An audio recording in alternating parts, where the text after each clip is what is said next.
एका ठिकाणी विचार करत बसलेल्या व्यक्तीला त्याचा मित्र येऊन म्हणतो की मित्रा, तुला 10 लाख रुपयांची लॉटरी लागली आणि तुझ्या मुलाला 95% मार्क मिळाले.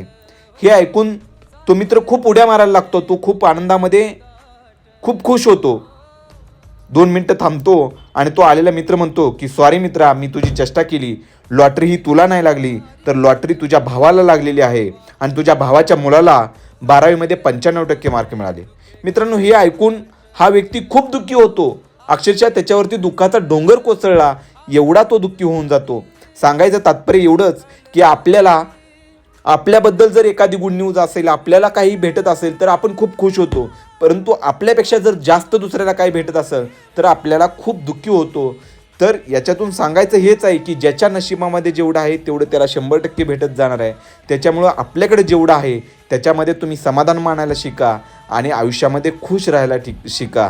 तरच खऱ्या अर्थानं जीवनाचं सार्थक होईल. देव जे आहे ते स्वतः जवळचं सगळं देत असतो, ना की तुमच्या जवळचं काहीतरी किंवा तुमच्या वाट्याचं विस्कावून घेऊन दुसऱ्याला काय देत नसतो. त्याच्यामुळं आपल्याला जे भेटतंय त्याच्यामध्ये तुम्ही आनंदित राहा, सुखी राहा.